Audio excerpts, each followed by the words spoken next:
So, who is it? Hello?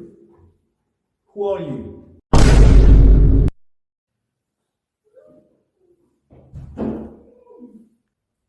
What? It's Darwin!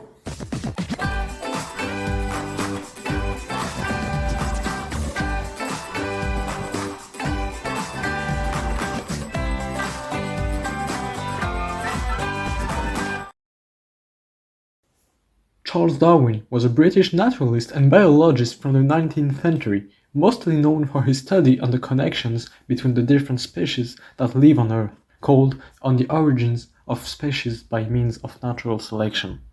Indeed, Charles Darwin had a one-life opportunity in 1831 when he went aboard the HMS Beagle, a ship commanded by Captain Robert Fitzroy. The trip was meant to be a 5-year-long survey across the world.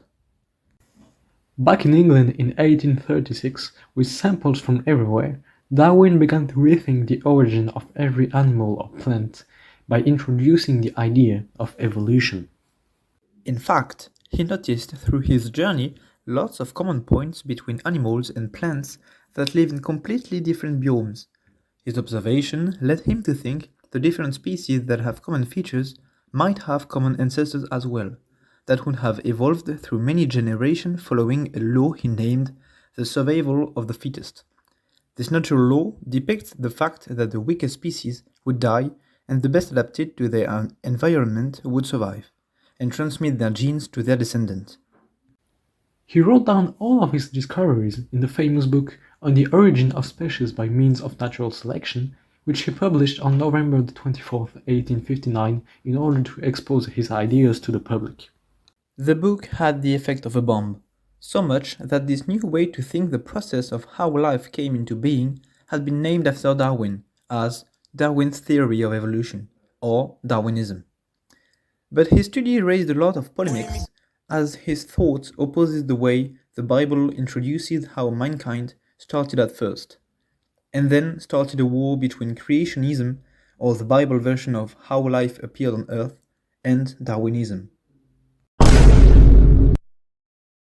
In the heart of America, a clash of ideologies erupted into a historical trial that would challenge the very foundation of education and belief, a battle royal of theories. Welcome to the Scopes trial, a pivotal moment in history where the battle for what gets taught in a classroom took center stage. It all began with John Scopes, a high school teacher from Tennessee charged with a daring act, teaching evolution in defiance of state law. The controversy, a collision between scientific theory and fundamentalist religious doctrine. On one side, proponents of evolution advocated for scientific inquiry, on the other, defenders of faith fought to uphold biblical teachings. Enter the key players: William Jennings Bryan, a titan of faith, and Clarence Darrow, a legal luminary with a passion for challenging convention. Bryan, seeing it as a battle for the soul of America, championed the cause against evolution. Darrow, motivated by a belief in free thought, stood in defense of Scopes and the right to teach scientific truth. As the trial unfolded, the nation watched with bated breath. But when the dust settled, some argued that neither side emerged victorious. Scopes found guilty, yet his conviction overturned on the technicality. Bryan ridiculed the ACLU, American Civil Liberties Union, falling short of its goal. The trial left a void, a question mark hanging over the outcome. But the story didn't end there. Enter the Epperson case. Susan Epperson, a biology teacher in Arkansas, challenging a similar law. The basis? The First Amendment, guarding against the establishment of religion by the state. Applying a rigorous test, the court struck down the law, declaring it a violation of religious neutrality. Even during the 20th century, the creationism against Darwinism war didn't stop in the USA, as strongly Catholic states like Louisiana or Arkansas didn't want to accept evolution as a scientific possibility to explain life on Earth. At first, in 1920, After the Scopes trial, the Arkansas introduced the equal time law in order to give more space to creationism in the educational system. Most biology textbooks were rewritten in order to ban Darwinism in the educational system, and it was found in 1940 that less than half of the textbooks taught evolution as the main possibility underlying plants and animals. During the Cold War in the 50s, the situation changed. America was competing against the Soviet Union and realized its enemy was scientifically overtaking it, as it put the first satellite Sputnik into orbit. The USA, worried, started to rethink all of its scientific educational system, and it led to the writing of a new high school textbooks in the early 1960s, which emphasized a lot the theory of evolution. In opposition, the creationists wrote The Genesis Flood, introducing a new movement called creation science. But in 1982, the Equal Time Law went to court, and the judge banned its enforcement as it was only an effort to introduce the biblical version of creation into the public school curricula.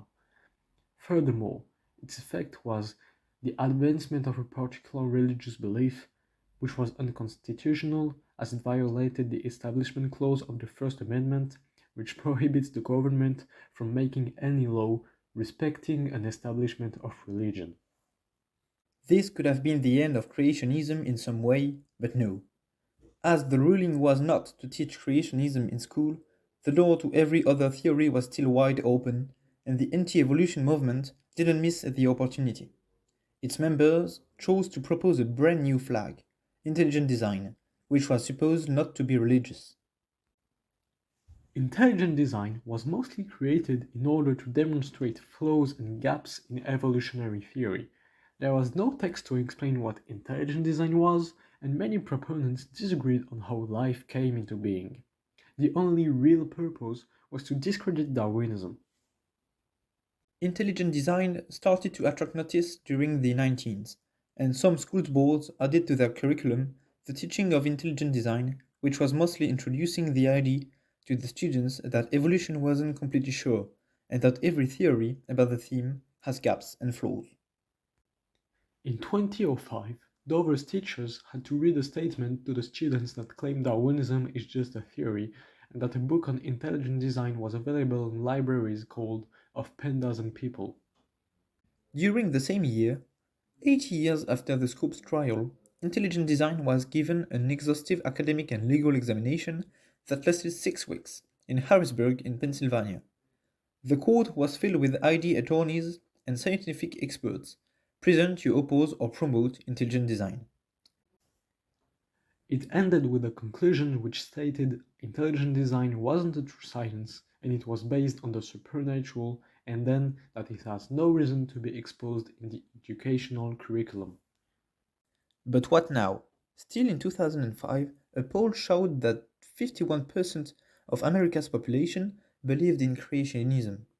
30% said they believe in Darwinism, but that God was leading it, and 15% were believing in Darwinism only.